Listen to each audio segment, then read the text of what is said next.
Hi everyone, this is our channel Around My Story. Please like, share and subscribe. I am addicted to food. I suffer a lot. I need help. I've tried to give up, but I fail every time. Hamburgers. Who can give up eating hamburgers, especially with barbecue sauce? I didn't mind this kind of addiction, but I'm getting ahead of myself.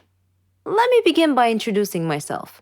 I am Patricia, 15 years old, living with my parents and my brother. I lead a quiet life. No interests, no hobbies, except for eating, that is. Food is my faithful friend. It never leaves me. It is my partner, my soulmate. But having food as your soulmate has insidious side effects. A dark side, if you will. It denies me a healthy life, robs me of the energy to play, and causes me to sleep excessively. I would much rather stay at home with a bag of potato chips than go out and exercise. My soulmate ultimately betrayed me, though, last Thanksgiving at my granny's home. She lives in a state nearby. Granny was a clever doctor and an excellent cook at that. She could conjure up something really delicious. On that day, she had prepared barbecue turkey with nuts and other secret recipe ingredients. The taste was so great, as if it had descended from heaven itself. I felt like I was fighting a food war, and I had to win at all costs. I ate and ate and ate.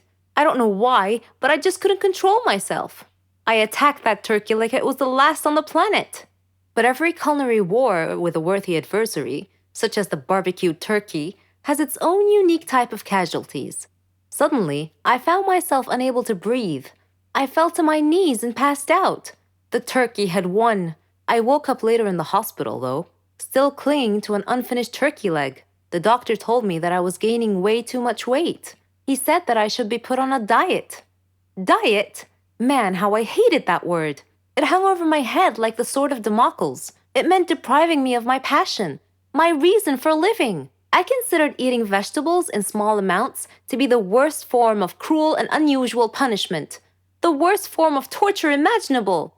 Imagine thinking of a wonderful, greasy, cheese laden pizza with all the toppings, and then suddenly opening your eyes to find a healthy green salad bowl.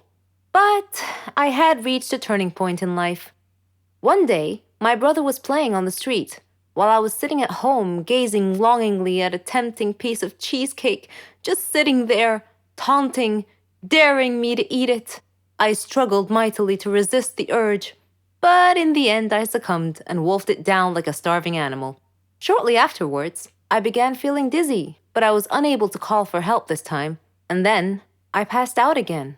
I was taken to the hospital. While lying in the hospital bed, half conscious, I overheard the doctor say to someone, she needs to stop eating or it will be the death of her. I thought to myself, whoa, death? So I made up my mind right then, right there. I resolved to fight a war against my appetite. On our way back home, I told my father that I wanted to see a nutritionist. He was delighted to hear that. Later, at the clinic, the doctor welcomed us in. She told me how to overcome my eating fetish. She gave me a strict diet regimen with a schedule full of healthy meals. I kept telling myself that winning this war was possible. I simply had to be patient and persevere. I stuck to the strict diet and did some physical workouts. My parents supported me wholeheartedly. I was enthusiastic. I can totally do this. A week passed quickly, and I eagerly visited the doctor to receive some good news. When the doctor weighed me and told me that my weight hadn't changed at all, I was crestfallen. She looked at me and asked me, how was this possible? I told her I didn't know, because I was following her diet thoroughly, though it did require a tremendous effort on my part. Another week passed, and again I went to the doctor. The results were the same. She said to me, Patricia, are you sure you're following the diet I prescribed for you? I said yes. She sat there wondering. Then she told me with a puzzled look on her face, it's odd, but your weight is increasing, not decreasing. This unexpected piece of news mystified me. Another week passed. No change. The doctor was nonplussed. I returned home with a dejected look on my face. My father asked me what was wrong. When I told him, he laughed. Do you believe that? My father actually laughed at my predicament. I was furious. He gestured an apology with his hand and then told me that it was my own fault. I was puzzled. What are you talking about? He told me that I had been sleepwalking to the refrigerator every night and eating everything in sight. I was taken aback. I couldn't believe it. Stop acting like you didn't know it, he said. You must have been awake. I replied, No, father, I'm not acting. I was truly unaware that I've been sleepwalking and eating in my sleep. But now that we've finally solved the mystery of the increasing weight, we returned to the doctor with this new information and told her the situation. She laughed and told me that my discipline had denied my body the food it craved, but my brain had refused to cooperate and had overridden my will by urging me to eat in a subconscious state. She told me not to worry, though, that she could treat that. Armed with this knowledge and her support, and the support of my family, I felt that I could finally win this war. Hi, my name is Laura. I'm 23 years old, and I teach art. I recently got married to the love of my life, Norman. I considered him my friend, my brother, my son, and my husband. We loved to prank each other, even after we got married. For instance, one time I turned off all the lights in the apartment, dressed up as a monster, and scared the living daylights out of him when he came back from the store. Another time, he damaged my car. I put mayonnaise on his toast. I did worry sometimes that our jokes might go too far. I mean, he did get really mad at me once. He stopped talking to me for 2 days, even though I apologized profusely many times. After that, our pranks sort of stopped. I figured our pranking days were over.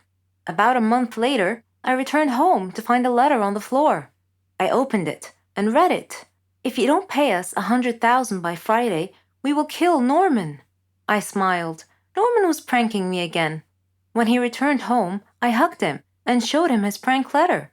He read it carefully, and his brow furrowed. He appeared seriously frightened and swore that this was not part of any prank. He told me that we needed to leave town as soon as possible. I asked him why, and he told me that before he married me, he had stolen a gold statue from a motorcycle gang. I asked him why he couldn't just return it with an apology, and he told me that the statue was worth a lot of money and could make us really wealthy. That night, an armed masked burglar broke into our apartment and confronted us with a gun. He said to Norman, Hello, Norman, long time no see. You need to choose between the statue or your wife. Choose now. Norman was hesitant. Then he steadfastly said, I can't give up the statue. Take my wife. The masked man turned towards me. He pointed the gun at me in a threatening manner. I was frantic. I was staring at Norman in shock. Suddenly, the masked man ripped off his mask. It was Keanu, Norman's brother. Norman sat down, laughing so hard he could hardly stop to breathe. Between laughs, he said, This is payback for the last prank of yours. I was so mad at him that day, but it's all right. He doesn't know what I have planned for him. It all happened on my last holiday. It was a terrible experience. It was the worst holiday I have ever had. Me and my friend Renee, we decided to go to New Zealand. We were saving money for a very long time to go on this trip. It was our dream to go to the land of the Lord of the Rings. We had made reservations for flight at the end of July, and from that moment on, everything went wrong. It turned out that the flight was reserved for only one person, simply because a woman at the travel agency didn't understand us very well. I managed to reserve a flight, but a different one, so we couldn't go together. But I thought that it was not a big deal. My friend flew a few hours after me. I was going first. When I arrived at the airport, I was very happy because that meant that my holiday has just started and that nothing else could happen. And I was mistaken. When the hour of my flight was coming, I queued up to the custom clearance. My passport was right, and the next thing I had to do was to go through the metal detector. When I was passing through, it started to beep. I was so scared. I was taken aside immediately, and I felt like a thief. It was terrible. The custom officer had taken me to another room and she told me to undress. I tried to explain that I had a belly ring and maybe it was the cause of the beeping, but she didn't want to listen. I had to undress. They took my clothes somewhere else and I was standing alone in the middle of the room. I was shocked and stressed. The woman came back after about 5 minutes, which seemed to be ages for me. She gave me back my clothes, but I was not allowed to put them on. She checked me one more time with a small metal detector, which was obviously beeping in front of my belly ring.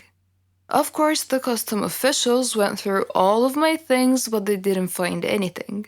I was late for my flight, so I had to wait for another one. My friend was supposed to meet me at the airport, and it was me who should be waiting for her. She was terrified that I was not there, but fortunately, she decided to wait.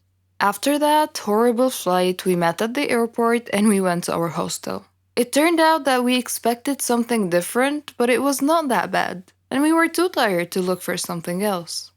New Zealand is the most beautiful country I have ever seen, and we loved everything about it. The people, their customs, their food, basically everything, and the entire environment. We spent 3 weeks there. We had a really good time, but when the time ended, we had to fly back home. I was a little bit scared. This time, I decided to remove my belly ring. We came to the airport about 3 hours before the departure time. At the entrance to the airport, we saw an older woman who had a large card with the word written on it with capital letters, Poland. So I came up to her and I started to speak in Polish. She smiled